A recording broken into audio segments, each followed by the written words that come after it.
다? 나 더 많아. 음, 아주, 역시都是像不干什么去，从事人不去的。首先，以护主金刚持波卡仁波切的化身转世杨塞仁波切，还有堪布东运仁波切，还有各个寺院的僧众们还有尼寺的啊、尼众们，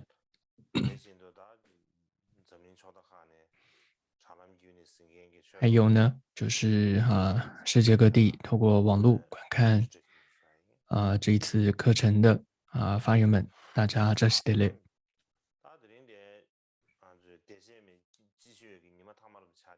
今天呢，是我们忏摩比丘尼这个春季课程的最后一天，在将近这一个月的时间当中，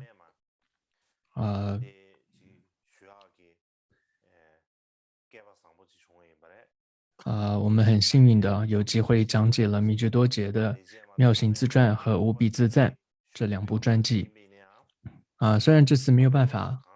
全部讲完，但是我觉得讲到目前为止的内容也算是都讲得很清楚了所以我也感到就是也比较讲的可以很详细，所以我也感到很高兴剩下的内容可能留待明年再讲了。但明年课程的时间现在还没有办法确定，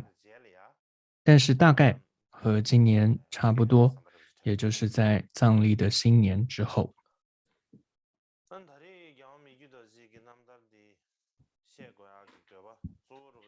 那么这次讲解米觉多杰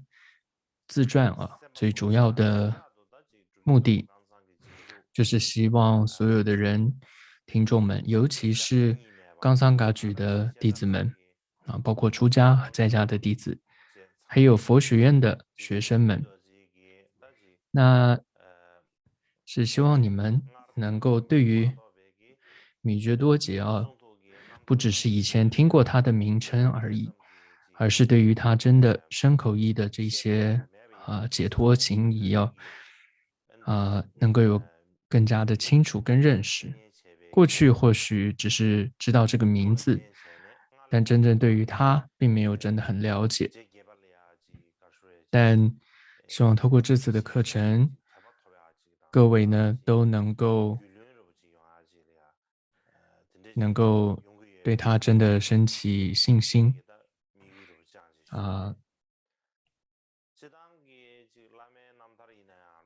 一般来说，当我们在阅读上师的传记，或者是一般人的传记的时候，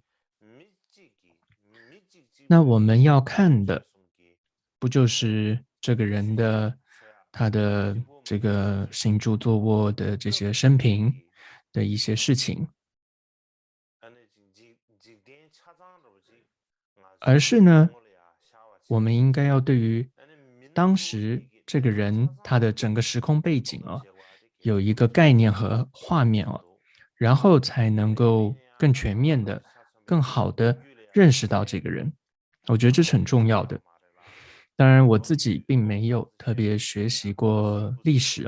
但是懂得的，而且懂得的也都是一些皮毛这个东拼西凑的一些内容而已。但是这么多年下来，我也有机会，很有福气的，能够阅读到很多部米居多杰的相关的各种著作和他的教研，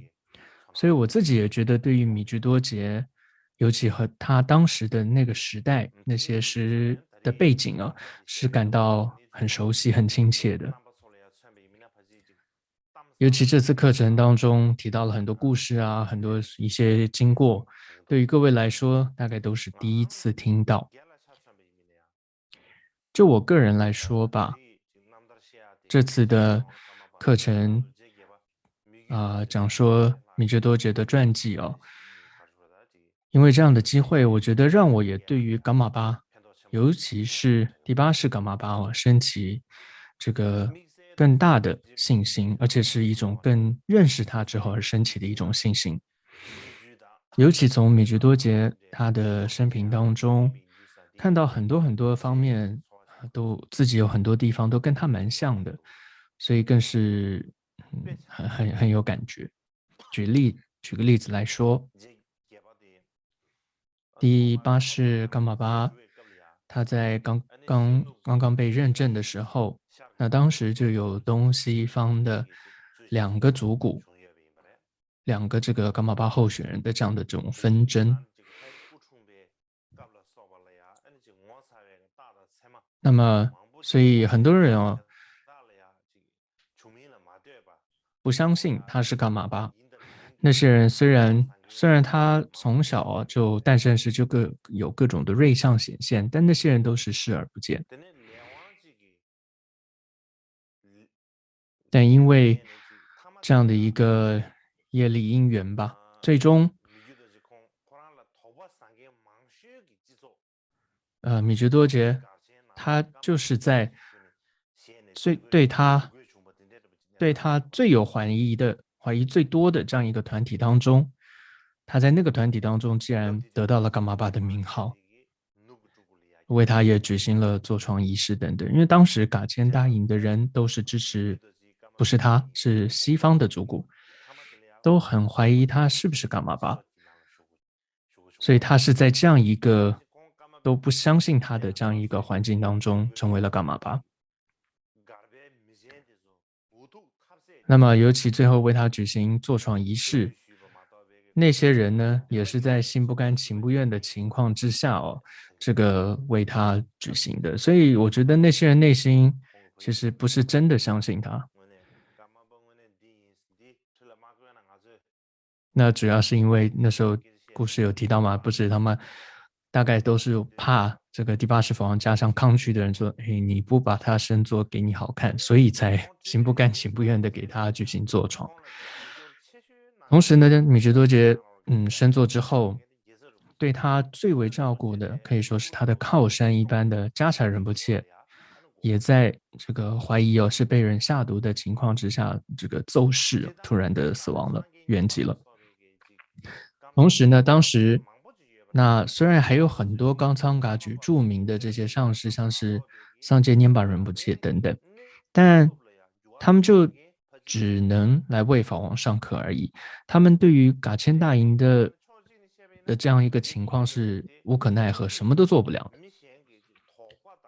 所以总之呢，从各个方面来看米觉多杰他从小生长的一个环境，就是在充满了这样子怀疑、轻视还有敌意的。如果是一个普通人我想他可能长大之后就会变成是一个很安安静静，或者说很懦弱的，或者说很言听计从的一个人，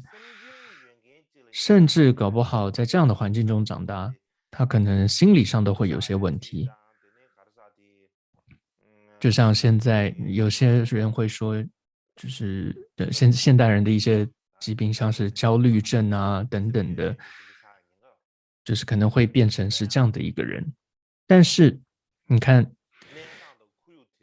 虽然法王米觉多杰在这样的一个复杂的、充满敌意的环境当中长大，但是他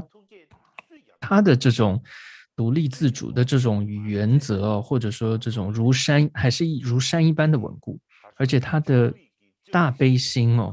也像是水流泉源一般源源不绝，所以谁都没有办法打倒他。反而是他呢，将这些歧视的、偏袒的这些旗舰呢，都这种铁牢一般打破了，而且把很多的纷争消除了，而且新建了文思和实修的床幡，开启了讲说和著作的这种宝藏，所以他是对后世噶玛巴当中，是历代噶玛巴当中，可以说影响最深远的。我自己小时候也是在这样一个这样一种情况中什么都不知道的情况之下被认证了，就掉到了这种伽马巴转世这样一个纷争的漩涡当中。接着呢，也就遇到了这种没完没了的各种困难和问题。所以这一次我也可以说是自己也有这样一个机会，好好再次学习跟阅读噶玛巴米制作者的传记的时候，那我自己也得到了可以说一种鼓励，那或者受到了很大的鼓舞，也就是什么呢？就是米觉多杰的自传啊，让我体会到啊，自己是不是伽马巴，不管别人，重点不在别人怎么说，甚至也不在自己怎么想，真正的重点应该是自己的心不要被希望和恐惧所左右。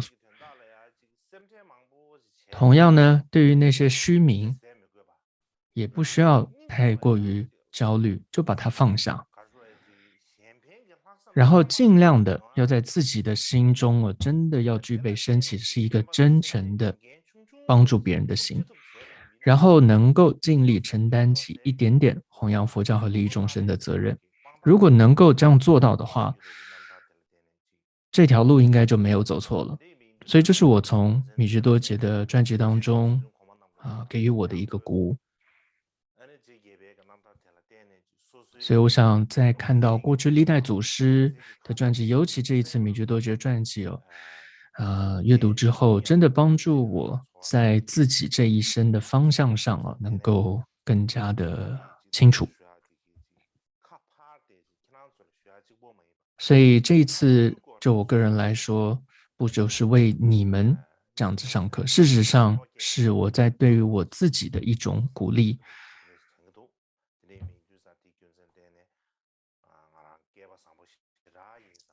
所以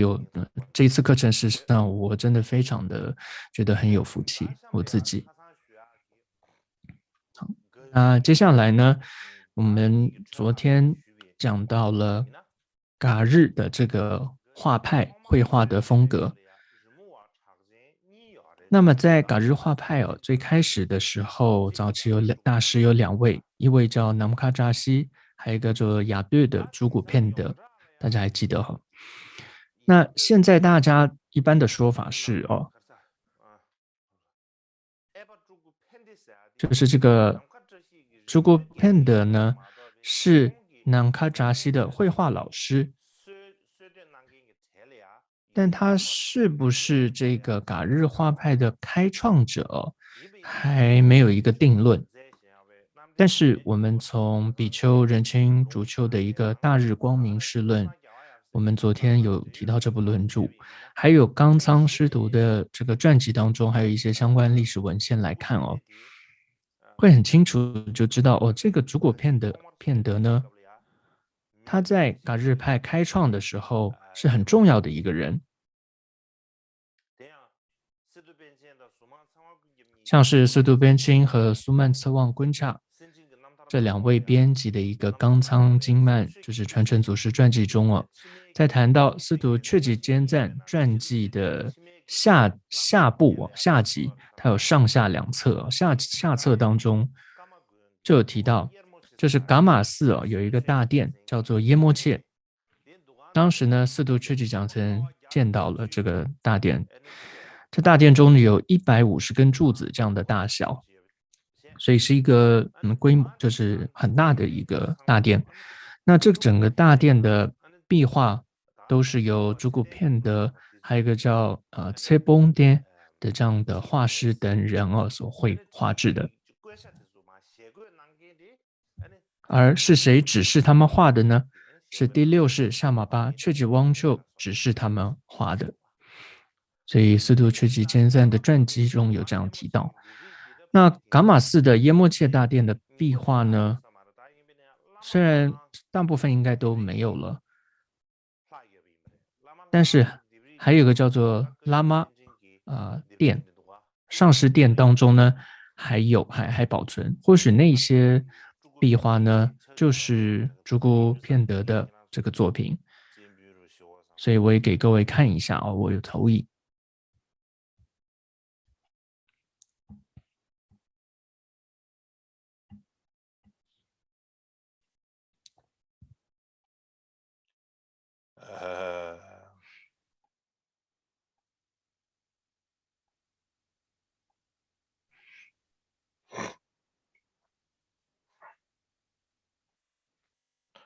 알았어.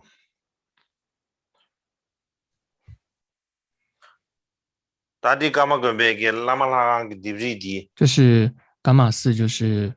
喇嘛殿啊，就是说祖师殿啊，上祖师殿的这个壁画。所以嘎多斯图呢，在1918年呢，前往卫藏的途中呢，经过了噶玛寺，他就记载说，这个噶玛寺的这个耶摩切大殿58根柱子上呢，会有这个佛陀本身，还有噶日画风的古老作品等等。那么虽然现在这个耶摩切这个大殿已经没有了，但是呢，还有这个祖师殿还保留着，所以这2幅画应该也是竹谷片德的作品。还有呢，应该是第4世迦禅仁波切叫扎巴顿珠他撰写的第9世法王的传记当中啊，也有一段著作说，就是第9世法王圆寂之后啊，他的舍利塔的这个塑造者就是竹谷片德。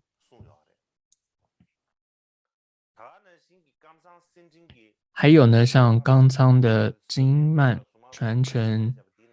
也就是刚刚之前提到的2位大师他们所撰写的传记中啊，就提到第9世法王的时候，他竹谷片德就不仅是法王身边的一个画师，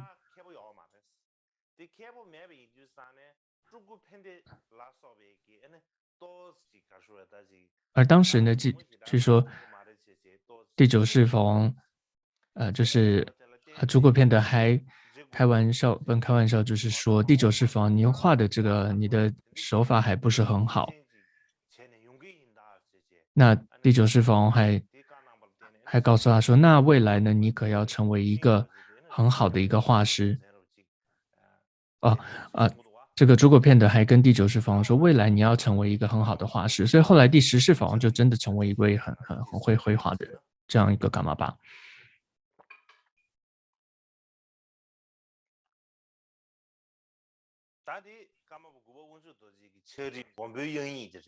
这个就是第9世伽玛巴的马哈嘎拉的乐谱，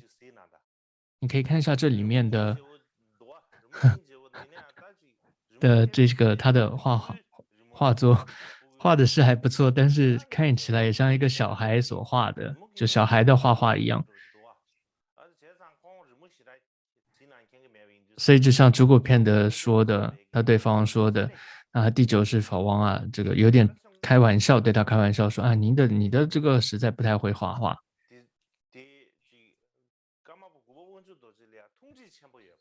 换句话说，你也可以看出这个竹谷片德和第9世法王的关系真的是很亲切的，所以才敢开这种玩笑，不然的话怎么敢这样子对法王说？所以总之呢，第9世法王身边的就是这个画师竹谷片德他跟法王的关系是很密切的，2个人是很亲的。同样呢，在司徒班钦的自传当中也有提到，由竹谷他自己提到说，他得到了由竹谷片德所画的一个八大菩萨之后呢，他就司徒班钦请他的一个弟子呢去临摹，把这个八大菩萨的绘画临摹下来，让他们去学习。所以现在这个八大菩萨的这样的一个画法还流传到现在，但当时的那个真本就是竹谷片德所画的那个，现在应该是不知道在哪里了。但给各位看一下后来传下来的这个，就是这一幅，应该是大概长这样。它是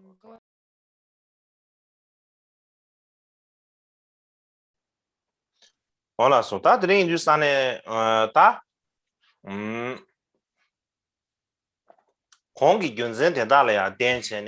所以从上述的这些原因来看这个雅对竹谷这里投影翻成昆绰庞德，总之昆绰庞的片德呢，无论他最开始是否为这个冕堂画派的，但是他在噶日画派开始之后，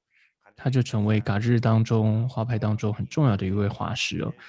那他和南卡扎西两人的绘画的到底差异在哪里？因为我们现在没有看到他们两人的真迹哦，所以也很难以评述。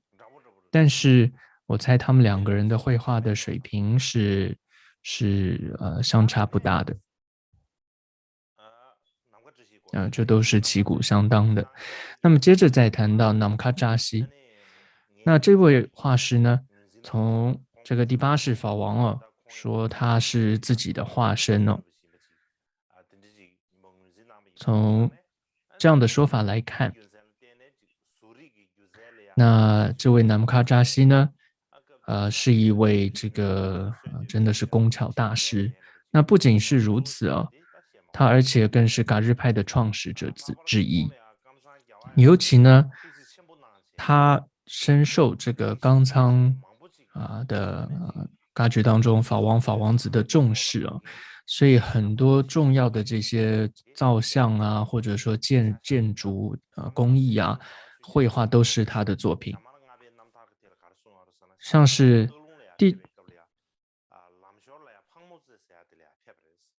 那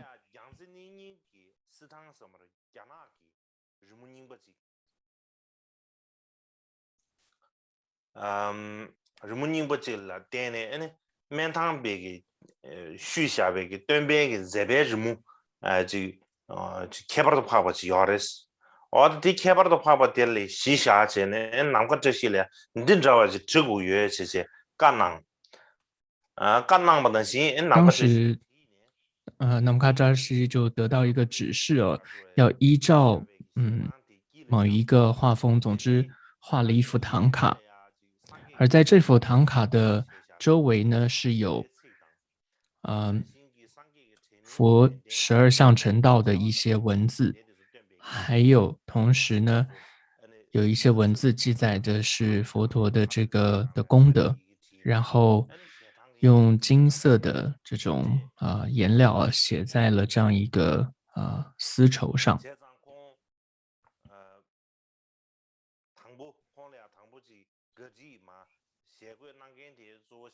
所以你看，当时就是小毛昆丘演蜡呢，要他开始噶日派的这样一个画风，是要他开始。后来呢，小毛昆丘演蜡呢，也要他负责很多的这些内容哦。所以他跟同时呢，在加查巴顿著撰写的第9世法王传记中也提到，那么依照第9世法王的指示，在1582年，在楚布寺的阙康孔哦，那么这里之后就成为第6世加查巴诺布桑波和后代加查的一个住处。那据说这里这个阙康孔大殿的壁画就是南卡扎西所画的。同样在第9世法王这个传记当中也提到，在1583年，就是第5世夏玛巴圆寂的时候，那么他的这个舍利塔要兴建，那整个这个舍利塔的这个设计建造然后还有整个的这个负责的人呢，就是南卡扎西。还有呢，第9世噶玛巴旺丘多杰，他小的时候呢，他还在学习这些经论的时候，那么就会有一些其他很聪明的僧人会一起来让他们跟法王在一起学习。Y de la misma manera, cuando el noveno Karmapa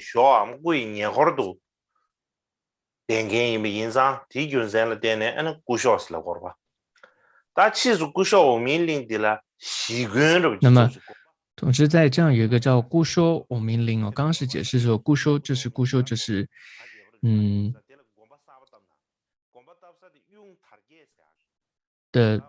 总之这样一个寺院，后来它的名称叫雍大觉寺，是一个新的寺院。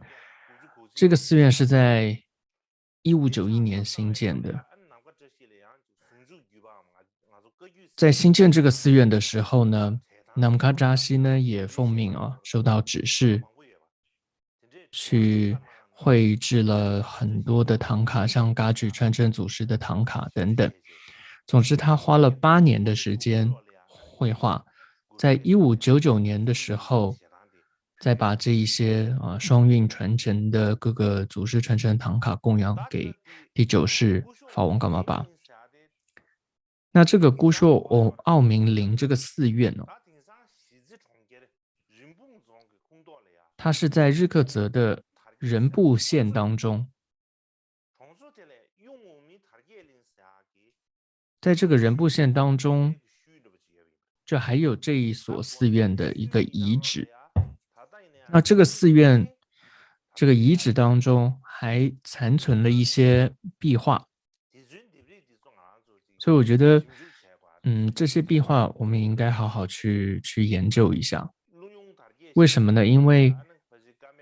这个永达杰寺是最早这个噶日画风刚开始的那个时候，所以我觉得要了解噶日画派就必须要了解一下那个同时期的这座寺院的壁画残存这些壁画，也给各位看一下。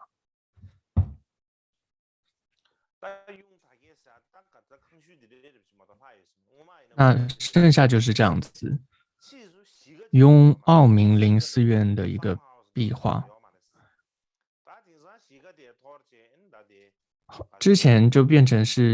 就是遗迹，后来就变成像是个农舍一样，但后来连这个农舍也都没了，所以后来也没有，就完全没有人保存，所以后来这些壁画呢，也就真的是现在很危险哦。同样呢，在洛扎拉隆的寺院，这是过去噶举的一个寺院。这个壁画当中呢，也有一幅第9世法王这位围绕噶举祖师的一幅壁画。那确定是第9世法王时期的壁画。那推测呢，也是由南卡扎西或者是竹古片德，或者是第9世法王时期的其他噶日画派的这些画师的作品。但我觉得，总之这些壁画都很重要，都是值得我们去了解跟研究的。所以就给各位看一下，这是拉隆寺院的这个壁画，这是在山南拉隆寺的这个壁画。这是第9世法王噶玛巴在中间，周围围绕着主师。那最近我们还找到一个新的一部是什么呢？就是第4世夏玛巴坚阿缺扎他的一个祖庭，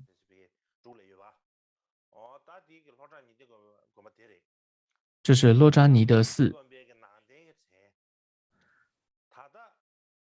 在这个寺院中的一个所依这种一个东西，一个唐卡，现在收藏在洛扎的扎西格培寺当中。这是一幅古老的噶举传承祖师的唐卡。那对于这幅唐卡，噶陀司徒在他一个著作中赞叹到说，噶举传承祖师的有25幅唐卡，这是第5世夏玛时期绘制的古老唐卡。而且在这个周围呢，还有这个就是这是个绸缎布装饰，而且他形容到这个绘画画质的实在是太殊胜、太稀奇了，这样子。同时他提到，这就是噶日的一个画风。所以从这段话来看，在这一幅唐卡应该就是第5世夏玛时期的作品。而且我想，它应该也是出自于南开扎西之手所以之前提到噶日画风就是在第5世夏玛的一个指示下创立的。而且据说平时夏玛人们也常常要南开扎西绘画很多的唐卡。所以我想这些原因这些唐卡可以说噶玛噶谦的最重要的珍贵的，可以说是家传之宝一样吧。我们应该要好好的去保存，尤其是学习噶日画派的这些学生们你们应该好好的研究和学习。那这给各位看一下尼德寺，就是洛扎尼德寺的这个唐卡。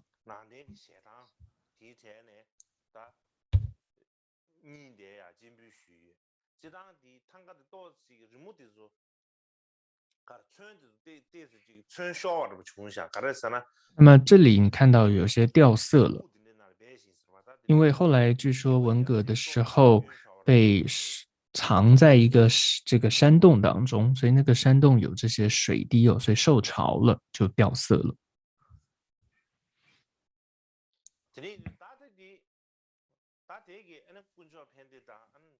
所以以上是谈到Kuncho Pende，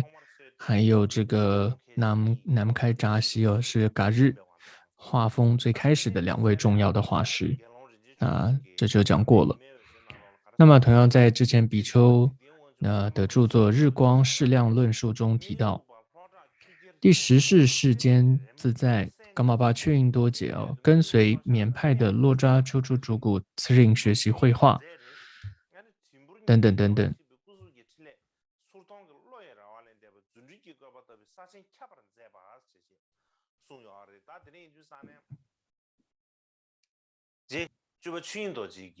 所以这里是提到说呢，第10世法王噶玛巴确印多杰呢，他曾经自己就说，在西藏诗词和绘画方面，大概没有人能够比我更厉害。同时他说呢，我是观音菩萨欢喜之人哦，能令观音菩萨欢喜之人，所以我是为了绘画而降生。他有这样说过。所以呢，第10世法王呢，他自己会绘画唐卡，而且也会塑造佛像。那据说呢，他每天都能塑造出一尊这个佛像。总之，现在的这个西方的很多的研究西藏绘画像唐卡艺术的学者，就有提到说，第10世噶玛巴确印多杰哦，他是这个西藏绘画当中非常特殊的一个人。那今天就给大家一个缘起哦，就给各位看一下法王他第10世法王所画的一个佛陀降魔的一幅画。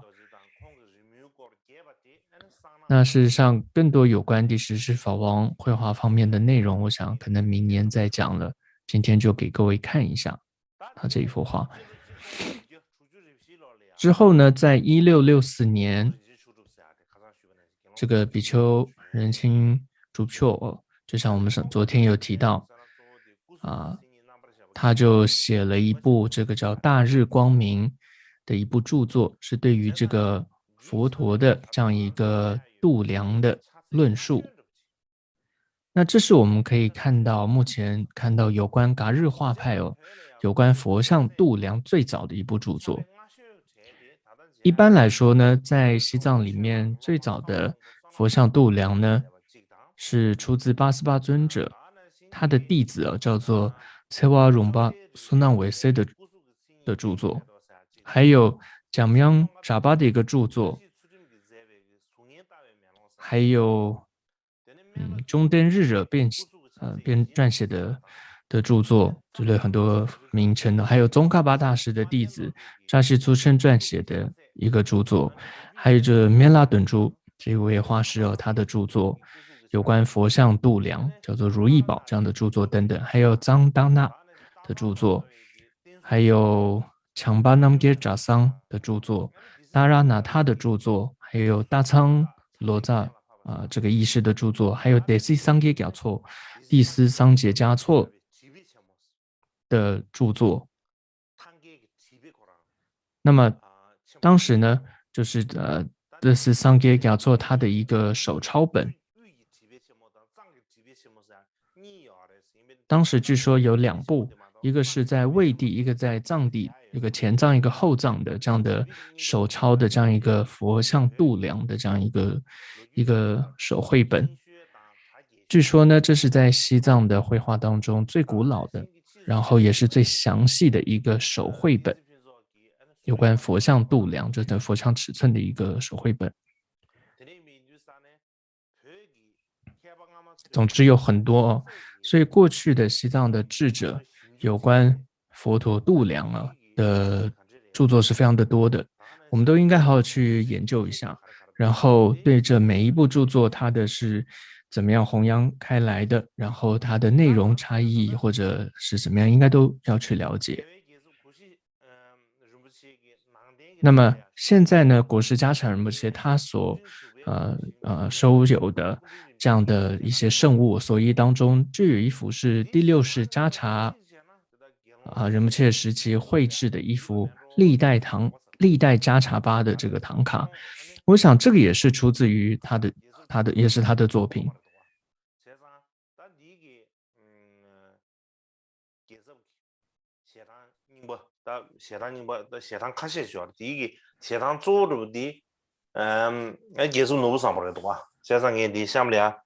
所以给各位看一下，就是这一幅唐卡，这个是可能就是这个比丘仁谦主丘他所写的，他所画的，可能是。所以总之这幅我觉得也是噶谦这个噶日画派当中很重要的一幅唐卡。同时公元17世纪末的时候，这是第3世康珠法王叫噶玛丹增，他那个时候有一位著名的一位来自杰堆的叫造像师叫噶玛扎西，他也精通这个噶日的绘画。那他遵照这个就是噶玛丹增的这个指示，绘制了48幅的竹巴噶举的这个48幅的竹巴噶举的传承祖师的唐卡。现在呢，大多都还能看得到。所以之后给各位看一下这个竹巴噶举的第一幅，48幅当中第一幅就是金刚总持的画像。这是由血扎西所画的啊。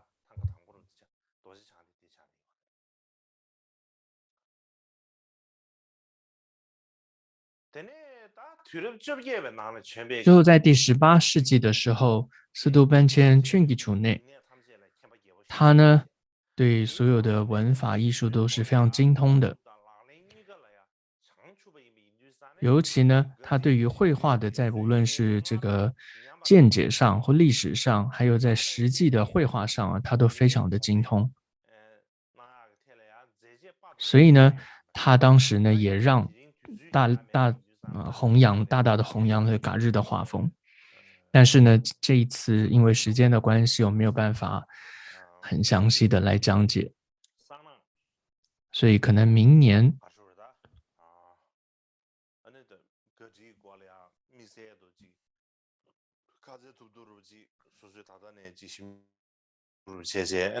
可能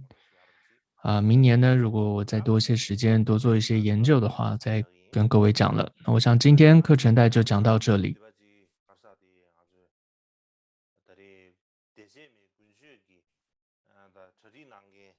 那么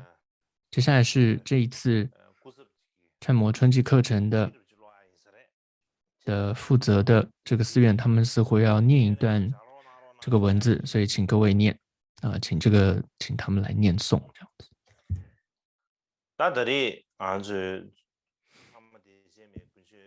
那么这一次虽然实际上这个参摩比丘尼辩经活动没有办法举行，但是有机会讲说了米居多杰访问米居多杰的2部传记。那么由巴邦尼寺为主的，就是这次负责的，还有所有的尼寺，还有所有让这一次的课程能够圆满的所有的助缘。那么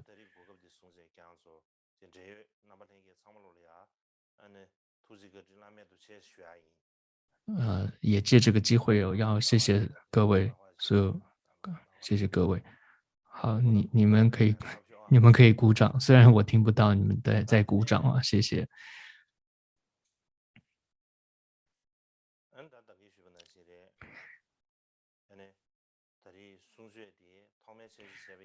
那么就像开始的时候讲过，本来想这一次可以把专辑讲完，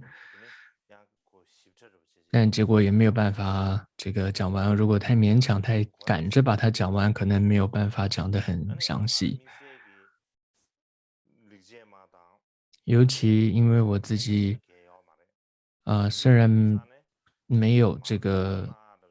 2部传记的口传呢，不然有的时候没有办法讲完，就会给予口传，有这样的传统。但因为我自己没有这2部传记的口传，所以我想就不赶着把它说完。所以今年讲到这里，明年再继续讲。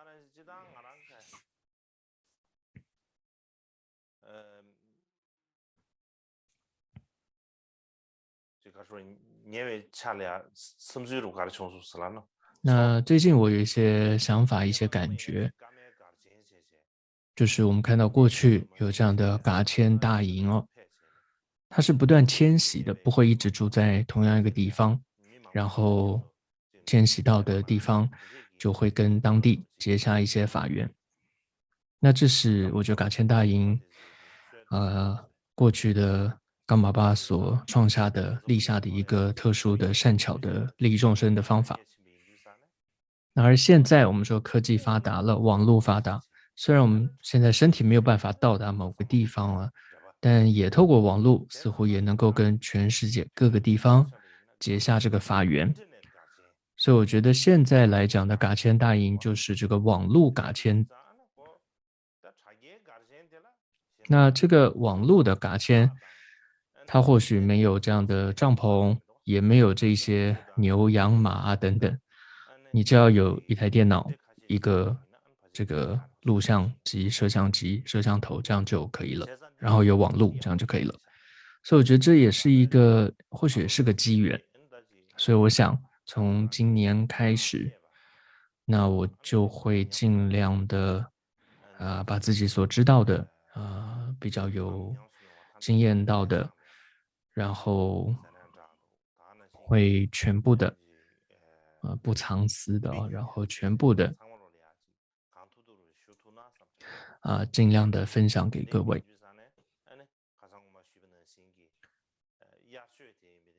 所以就像上一堂课有提到，希望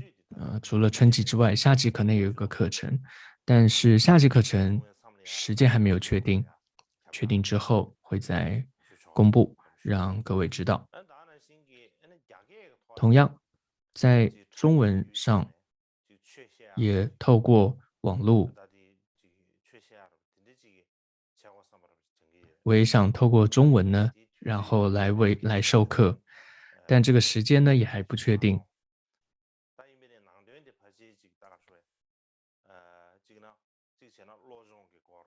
但内容呢大概是跟修心有关，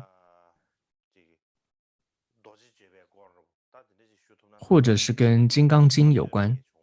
但还不确定。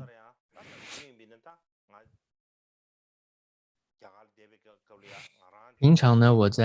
如果在印度的话，我是没办法到其他国家去，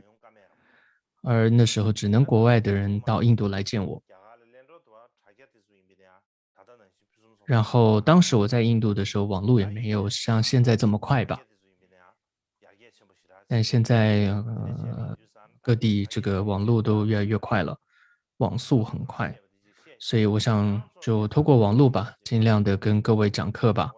所以你们也不用来到我这里，然后花很多的时间费用，你们就可以各自在自己的家里很好的听课，舒适的很好的听课，这样不是很好吗？那我觉得这样子你们也很方便，而且对于各位可能有一些利益。